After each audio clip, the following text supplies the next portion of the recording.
Shanghai, med ca. 25 millioner innbyggere, er verdens største by. Her bor det også noen norske. En av dem er Heidi Berg fra Vadsø. Jeg flyttet til Kina fordi jeg er veldig interessert i global utvikling. Og når man snakker om global utvikling, så kan man ikke overse Kina, som har veldig mye innvirkning i hele verden. Så jeg begynte å lære meg litt kinesisk, og så dro jeg hit til Shanghai på ferie og forelsket meg fullstendig i byen. Og da for snart 5 år siden så kjøpte jeg en enveisbillett og meldte meg på kinesisk kurs her på et universitet i Shanghai. Og når kinesisken min var blitt på et OK nivå, så begynte jeg å jobbe her, og har da jobbet i vel 4 år mye med norsk næringsliv, connections, samarbeid med Kina, og i det siste også mye bærekraft. Så dette er nå min by, som jeg er blitt veldig glad i. Dette er faktisk, her vi er nå i det som var det vi kaller den gamle franske konstitusjonen. Shanghai var jo ikke noe koloni, men dette var et fransk område. Og de her trærne er faktisk liksom varemerket til Shanghai som plantet av franskmenn. Veldig mye flotte gamle bygg og sånn her i det området. Og det er jo en av grunnene til at jeg er veldig glad i Shanghai. Da er også kontrastene.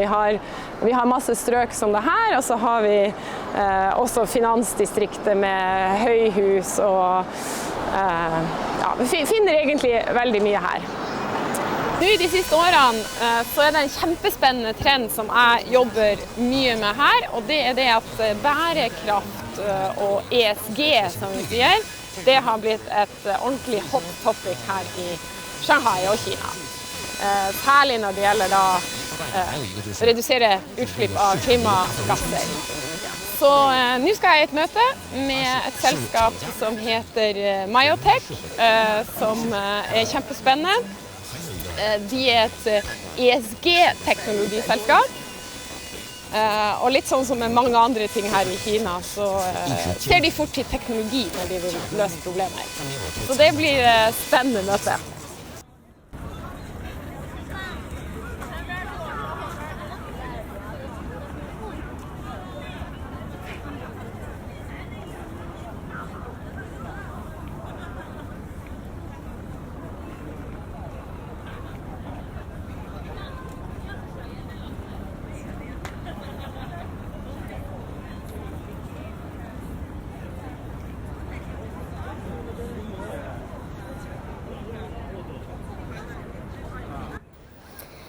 Nå er det jo sånn at reglene sier jo at vi skal ha på munnbind, men nå er det egentlig ingen som bryr seg om det mer. Så jeg vet det at når jeg går inn på møtet, så tar jeg det og putter det i lomma.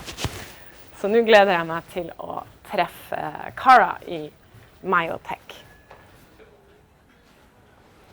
Ni hao, ni hao. 我叫 Cara. Who's here? Okay. So this is our second office place. So we put all the data team and the back-end engineers here. Okay. So this is the back end. And, yeah. And then in that other office, it's more like a business part. Okay. Okay. And where do you do a lot of data collection? Where do they sit? Actually here. Okay. And we also have an office in another district called Yangpu. So there's 2 offices in Shanghai. Yeah.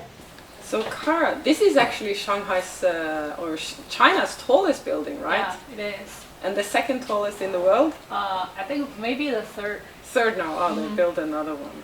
But you actually work and help them with sustainability for Shanghai Tower. Yeah, we did. We actually helped them with their carbon emission calculation, and we also provide solutions for their energy efficiencies. Oh, that's very interesting. I actually met the architect of the tower. And he says that this is the main feature of the design, the 2 layers, because that creates air, a space in between, and that helps for cooling in the summer. And for me as being Norwegian, energy use is all about heating. Yeah. But here in Shanghai, it's all about cooling in the summer, right? It is, yeah.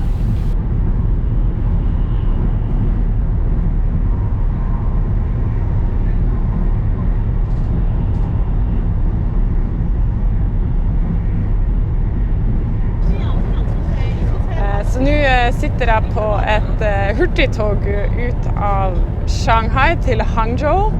Og de her hurtigtogene, Kina har verdens største nettverk av sånne hurtigtog. Noen av de oppe i 300 km i timen. Så det veldig komfortabelt og høy standard. Og en ting som jeg liker veldig godt at alle setene har en QR-kode. Og her kan jeg da skanne den, og så kan jeg bestille kaffe til turen her. Til og med Starbucks-kaffe jeg får her. Og da går alt betalingen her med WeChat Pay automatisk. Og da har jeg bestilt en kaffe til setet som jeg sitter her. Vi ser hvor lang tid det tar før den kommer da.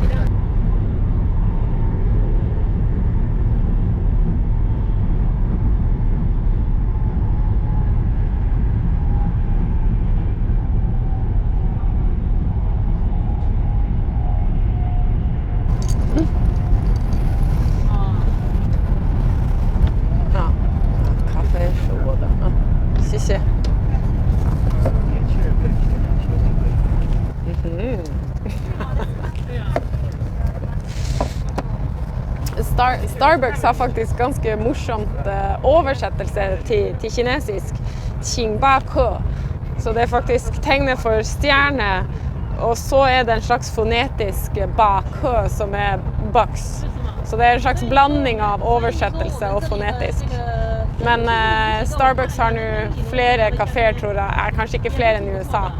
Men jeg tror de har 6000 kaféer i Kina, så de har virkelig gjort det stort her. Så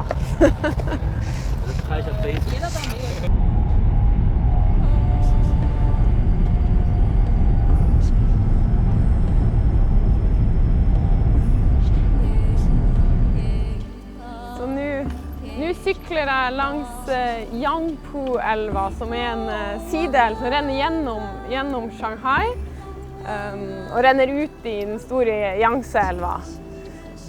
Så her var det industriområder på begge sider av elva tidligere, og nå har de laget noen kontinuerlige parkområder jeg vet ikke hvor mange kilometer, men man kan sykle i timesvis sånn her.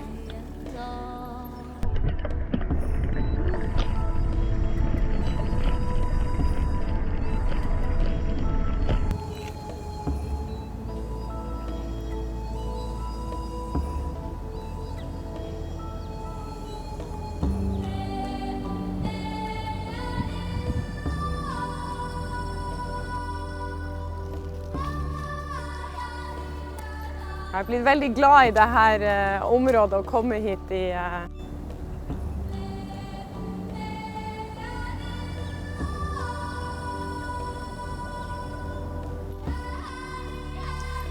Det jo selvfølgelig et problem i Shanghai at det blir fryktelig varmt på sommeren. Og når det veldig varmt, så det ikke så når det 40 grader, så det ikke så hyggelig å være her. Så nå på høsten og våren det best.